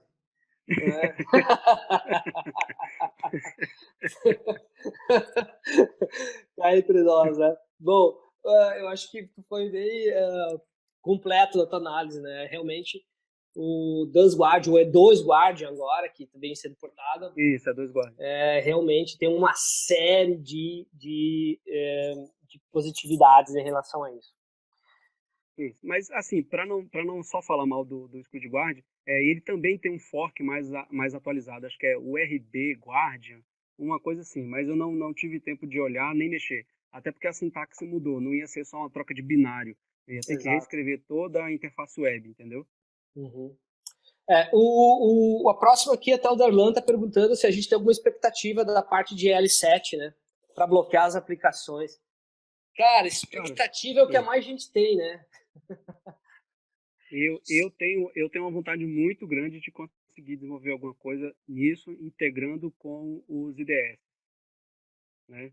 Mas eu acho que isso só vai ficar perfeito ou com algum porte de alguma coisa do próprio FreeBSD, que já tenha já.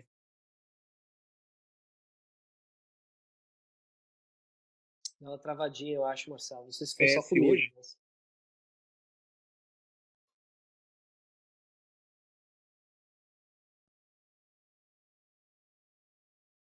de IPS, Blade disso, Blade daquilo, acho que fica muito perto disso. É importante a galera entender que um layer 7, como a gente chama, que é fazer o bloqueio das aplicações que a gente tem em várias soluções comerciais, é algo bastante complexo. Não é simples. E requer atualização constante, mas esse constante é constante mesmo. Em alguns casos, meio que diário, porque as aplicações vão mudando as assinaturas. Para quem conhece um pouco mais a fundo de como isso funciona, especialmente dentro do modelo TCP/IP, enfim, que herdou lá do modelo OSI e tudo mais, e das questões mais práticas, sabe que isso é um buraco bem mais embaixo, por isso que isso está, digamos, um pouco órfão no PFSense, porque não é fácil. O recurso está lá, mas o que dá mais trabalho é você manter ele atualizado, né, Marcelo? As assinaturas, né? Aí entra naquela questão do antivírus que eu estava falando, a diferença do open source para o comercial. É você ter uma equipe para atualizar e você não ter uma equipe para atualizar. Exatamente. Bom, tem mais perguntas sobre appliance, eu já falei, né? Pode comprar direto com a NetGate ou de repente buscar a ConnexTI, por exemplo, enfim, appliances homologados, né? O Gustavo pergunta sobre certificação. Sim, isso é plano da NetGate também. Já há bastante. Da NetGate não, do PFSense já há bastante tempo, de ter uma certificação oficial. Tá? Quando isso vai ser implementado, não se tem nenhum tipo de premissa definida. Sabe-se que tem essa intenção, sim, de implementar a certificação oficial, assim como a gente tem com Linux, como a LPI, né? Por exemplo, ou Microsoft, enfim, os fabricantes comerciais normais. Mas a gente ainda não tem nenhum tipo de informação concreta sobre isso. Provavelmente vai levar um bom tempo, porque isso requer uma série de organizações para dizer quem vão ser os centros de treinamento credenciados, quem vão ser os instrutores, né? É uma coisa bem complexa. Parece simples, mas não é.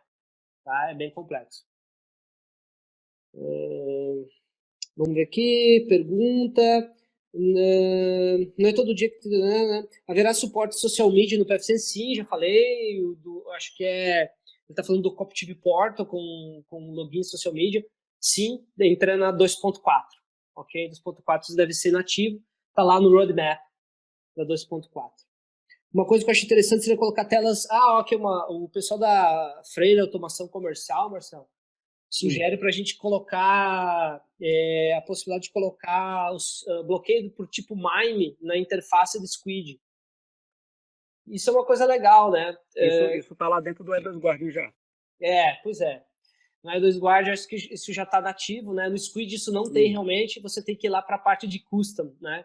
E colocar na mão, é meio xarope. Eu tava com a ideia de criar uma nova aba lá no Squid para você criar várias ACLs custom. Isso ajudaria muito, mas vamos dizer, você ficaria com 3 programas grandes de proxy, né? Um Squid com muita opção, um Squid Guard com muita opção e o E2 Guard com muita opção. A versão 0.3 do E2 Guard que eu vou lançar assim que eu tiver um tempinho, eu já estou trabalhando nela, você não vai precisar instalar o pacote do Squid. Ele já vai incluir o binário do Squid junto e vai criar uma CL mínima só para ele ter o parent proxy necessário para funcionar. Então você teoricamente vai ter só uma tela de configuração. Mas o E2 Guardian ele trabalha muito com o Squid. Então dependendo do tipo de autenticação que você precisar, você ainda vai precisar dos 2 pacotes instalados e configurados. Exato, e aí teve uma questão performática, né? Então provavelmente a gente vai ter isso no E2 Guardian mesmo, né? Provavelmente vai ficar lá. Sim, até porque qualquer atualização para o Squid agora, ele passa pelo crivo do Core Team. Não é uma coisa que depende só de mim. Eu posso até voltar a ter aquela questão do Squid 3 Dev. Para quem usa o PFSense há mais tempo, sabe que a gente tinha um pacote que a gente testava as funcionalidades e o outro pacote que era o Ninguém Toca. Está funcionando. Exato. Tá funcionando? Não toca. Exatamente. Bom, galera, eu acho que é isso, né? Acho que das perguntas genéricas ficou isso, mas de todo modo a gente tem um e-mail do suporte aí, se vocês quiserem entrar em contato.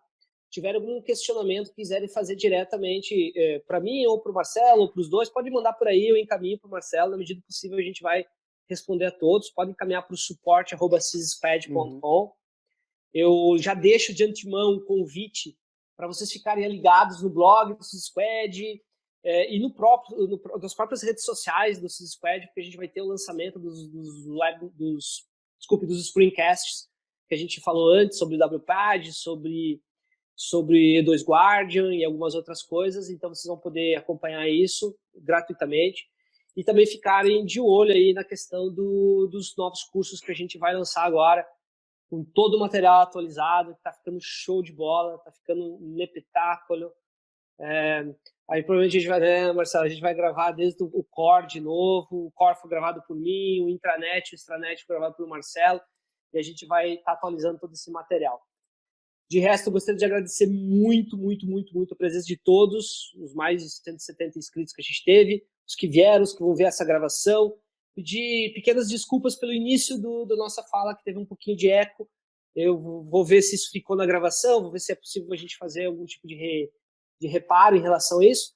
E, claro, em especial ao Felipe, que está aqui do meu lado, parceiro aí que ajudou a gente nas tarefas de moderação, e especialmente a você e Marcelo por mais essa parceria, e a gente está sempre junto nos bons e nos maus momentos. Espero que bem mais bons do que maus, né? Obrigado a todos, galera. Marcelo, se tu quiseres se despedir. Sim, eu queria agradecer Acho que deu um pequeno lag, eu não te ouvi pelo menos, Marcelo. Pequeno picote.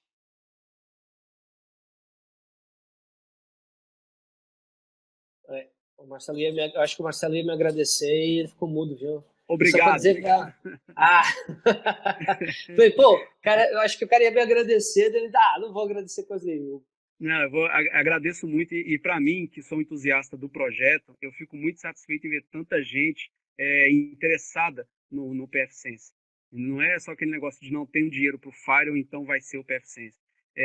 O meu esforço é provar que é uma ferramenta tão boa quanto qualquer outro Firewall comercial. E boa parte do meu desenvolvimento é para melhorar a ferramenta para chegar nesse ponto. É isso aí. Galera, a gente agradece demais vocês, um grande abraço, obrigado pela presença, paciência e até a próxima. A gente se vê por aí. Um abraço.